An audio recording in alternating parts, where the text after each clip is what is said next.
Welcome back to the channel and welcome back to the T55 build series. If you haven't already, please hit the like and subscribe. And you can follow along with this build series and check out the previous videos. So we're getting to the stage now where we need to put the tracks together. So in the kit itself, we get the rubber band tracks. They're not the best. So we've gone out and we've purchased some Mini Art T55 early type RMSH T55 tracks. So they're dead simple. They come in this box and they come as the track links, and then you get these pins as well, all plastic. So should be fairly straightforward, he says.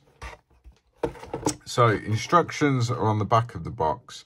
So we've got these track links and then we insert these pins. It's telling us no glue, which means that they will be workable, essentially.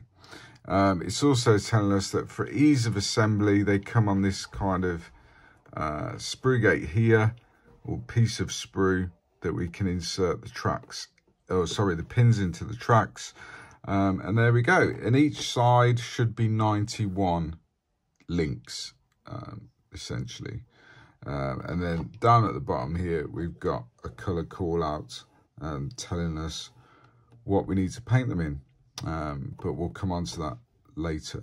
So what I've actually done is I have separated them all out into a tub of pins and a tub of links themselves, just cheap plastic tubs.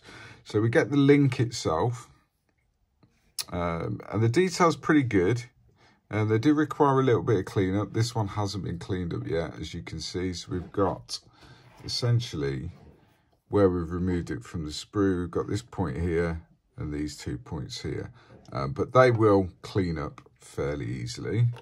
And then we've got these bits here, so you get 4 pins per sprue, essentially. So the way we're going to do this is we'll cut them off here, insert them in with some tweezers, and then we'll remove this kind of bit here, which should leave just the pin in the track links. So that's the box itself. As I say, I've separated them all out off camera. Very easy to do, and that's it. So let's crack on and let's get some of these together, and see how they work and see how good they are, or how bad, depending. But yeah, let's go. I have assembled 5 links here, which, as you can see, we've got the pins in the sides. However, these pins do not fit tightly, so I have had to put a dab of extra thin in just to hold the pins in place, but they do still move. So as long as you don't smother them in glue, you will still have that ability to make them workable. So I'm going to show you how to do it, basically. It's not complicated, it's just very, very time consuming. So they come on these sort of sprues. So you get 2 track links with 4 pins. So obviously 2 each side. They will require some cleanup when you cut them off. So I'm going to show you how I do that now. So using your sprue cutters, remove the track from the link, and remove the track link from the sprue itself, and then you'll see here that we've got these sort of bits that need cleaning up.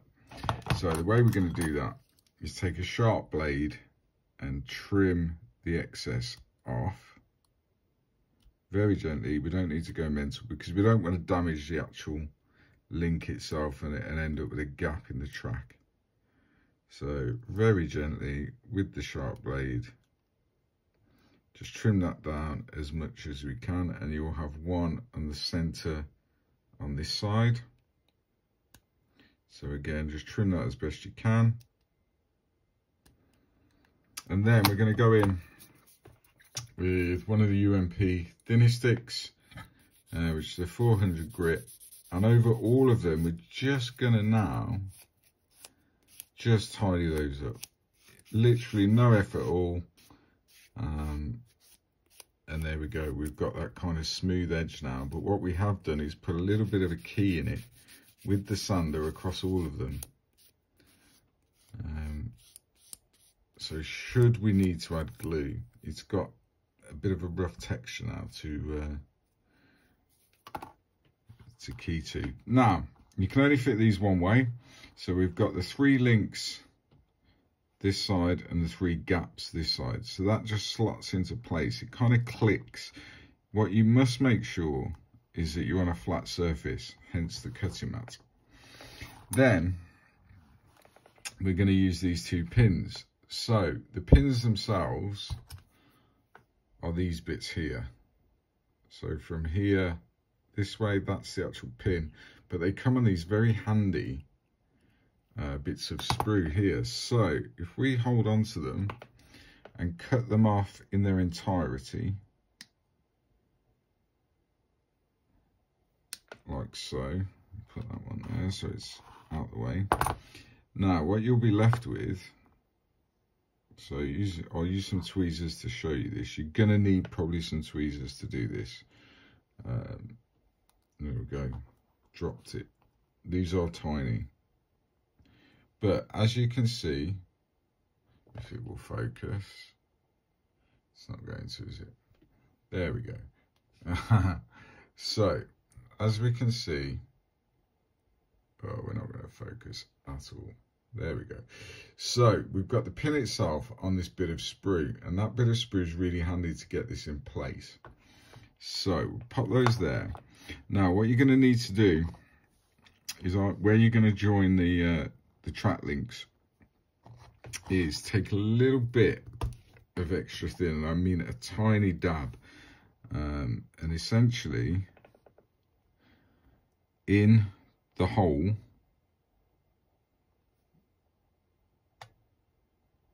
just a tiny dab of glue, like so.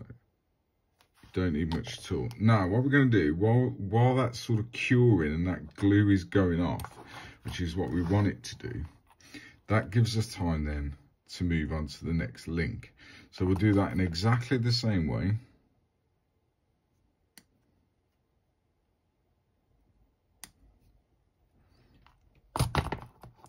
Remember where you've put your pins. I mean, if you want to use like a little pot or something to keep them in, that would probably help.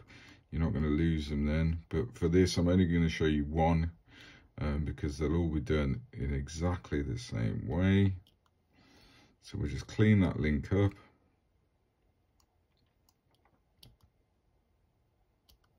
Like so. And again, just going with the sander.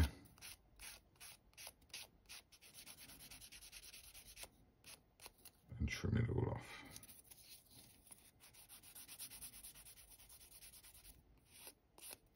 Okay, so that glue is obviously going off now. As I said, these can only go one way. So we'll fit that in. Make sure it's nice and flat, and the glue's already there. So then you're going to pick up your pin by the sprue that it comes on. Make sure it's nice and flat. And then if I move my finger out of the way so you can see, that will locate into the track, and it kind of pushes home, and you feel like a bit of a positive connection almost, as it slots in, and the glue, the extra thin, will hold that in place. Then another tiny bit of glue just on the end, just to make sure that we're not going to lose these pins, because if these pins come out, the tracks won't hold. particularly when we start manipulating them around road wheels and drive sprockets and that sort of stuff. So yeah, once they're in place, then take your sprue cutters. You can actually pick that up now. So take your sprue cutters and nice and flush, cut that off. Like so. And like so. And then what that will give you is these tracks that are pinned together. Take a steel ruler or something, you know, flat, straight, and just make sure they're all in the right place, and then you can just bed them down like so, and then that glue will fully sort of cure and dry over time, and then you're left with these tracks, which are workable. So they do manipulate, which is what we're after. So that's how we're going to do the tracks. According to the instructions, there should be 91 of these links each side, which means what, 182 pins. They're all in the box. It just takes time. As you can see, it's not difficult, but it does take some time to do this. But the end result will be worth it because they'll be much better than the rubber tracks. So as you can see, you know, they're very well detailed, and they're going to weather up paint and weather up really nicely. But it's just going to take some time, which I'm not going to do on camera. So that's how I'm going to do the tracks. And we'll move on with the rest of the build. Okay, so we've got the majority of the tracks together now, but I've just picked a small section. Excuse the state of my fingers, painting and airbrushing. So I'm going to show you how I'm painting them, essentially. So contrary to what you see all the time, tracks are not silver. They are metal, but they're not silver. So with these old T55 tracks, they are completely metal. There's no sort of rubberized pads or anything like that. So we prime them in UMP black primer. And then hopefully you can see there is a metallic sheen to these tracks here, which are obviously this dark grey colour. So to do that, we use Tamiya LP dark iron. Now the vehicle we're building, we're trying to depict it in a urban environment. So Mogadishu, although there will be a lot of dust and stuff hanging around because of where it is in the world, there's not going to be that heavy mud, grass and all that stuff that traditionally you would weather tracks with. So the way we're going to do this is use dry brushing to try and emulate and replicate dust, essentially. So the first colour we're going to use is a Citadel colour, which is Carrick Stone, which is kind of this sort of beigey, sandy type colour. And we're going to dry brush some of that onto the tracks. So we're using a fairly large, cheap, flat brush.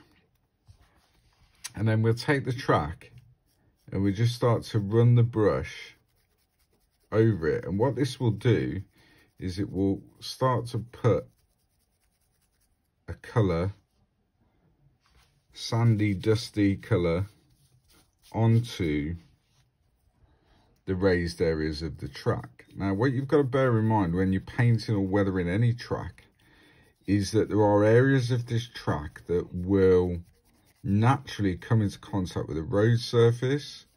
They'll come into contact with the road wheels and the drive sprockets and all the rest of it, where you will go down to sort of bare metal. And I'll show you how we're going to do that, or how I do it rather. There are 1,000,001 ways to weather tracks, and what you have to be really conscious of is that you're trying to do it in such a way that it replicates the environment that vehicle is operating in, or what you're trying to show that vehicle operating in. There's no point in an urban environment putting heavy mud and grass on the tracks. It's just not. I think the worst mistake that you can do really is just paint them silver, because tracks aren't like that. If you look at any reference pictures, they're just not like that. So that's the Carrick stone, which is the basis of this. Then we're going to use another citadel colour called Shabti Bone, which is a much lighter sandy colour essentially, and we're going to do exactly the same. So we're going to dry brush this. We're not going to clean our brush in between. So what will happen there is that the Carrick stone and the Shabti bone will start to mix. So we get this kind of natural transition, and that's what we're after. So we get that on the tracks, and as you can see, it's a lot lighter than the Carrick stone, and it should bring out a lot more of the sort of surface detail that these tracks from Mini Art have. So there we go. That's what we're trying to do. Obviously, as these tracks bend, as we attach them to the vehicle, we will get dark areas in between the links. That's absolutely fine. This technique works exactly the same on rubber band tracks if you want to use those. The UMP primer as the base coat in black, what that will do, because a property of the UMP primer is that it will bend slightly. So normally on rubber band tracks, you can sometimes get cracking of the paint as you put them on the vehicle. That I've never had that happen with UMP ever. And obviously the LP over the top of the UMP there's no issue with. Lack of paint by its very nature is very hard wearing, and you don't risk damaging the rubber because you've got that base UMP acrylic primer on first. It creates a barrier between the lacquer paint and the rubber. I've never had an issue doing that at all when I've used the rubber bands. So there we go. So that's the kind of effect we're trying to achieve, is this dusty feeling and dusty appearance of the tracks. Now, what we need to do, so where these guide horns are on the track, which are these sticky out bits in the middle, that obviously, they come into contact with the road wheels all the time. So what we can do is just use a normal pencil and just around the edges do that. And what that does is it gives us this metallic, I mean, you could do this sort of an edge highlighting technique with a paintbrush and a silver color or metallic color, but with a pencil, if that will show, let it focus. Let's move that out of the way. If we let that focus there, you can see that it gives us, let's do that. There we go.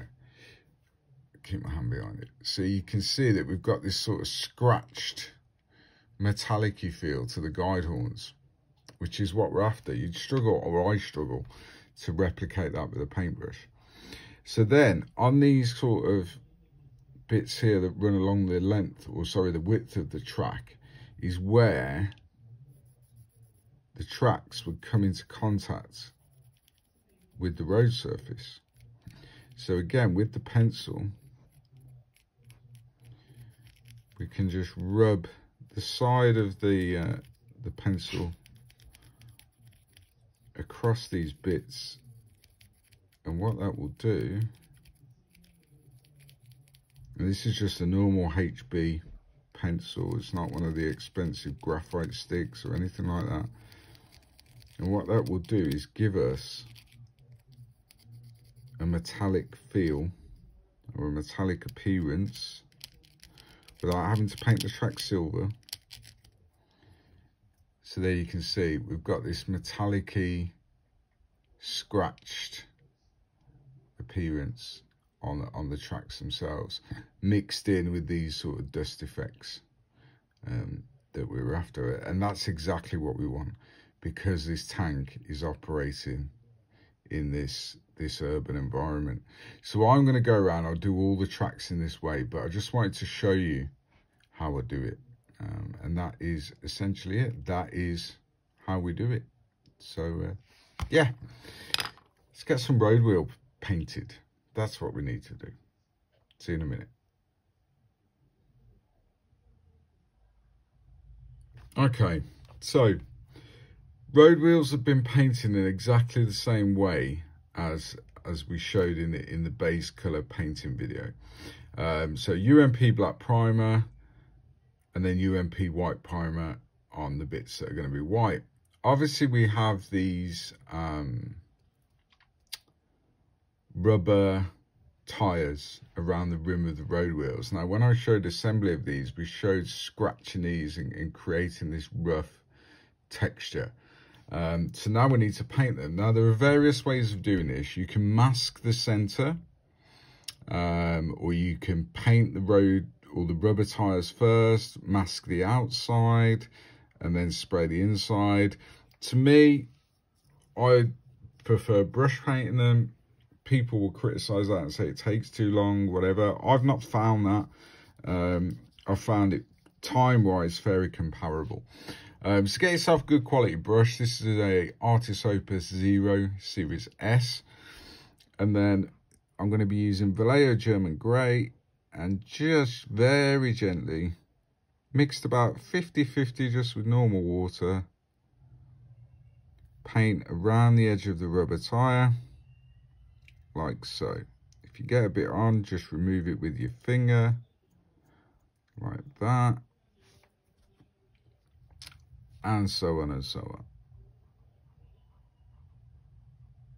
So just be careful. The brush, I'm making a right mess of this because I'm on camera. So if that's happening, just get yourself a Q-tip, little moist, and what you can do is just remove that. But you have to do it straight away, obviously, before the paint dries, like so. It's because I'm on camera, I don't normally have that much of a problem. And just paint the edges around. And because you've thinned the paint, what it should do is almost capillary action right down into the rim, like so.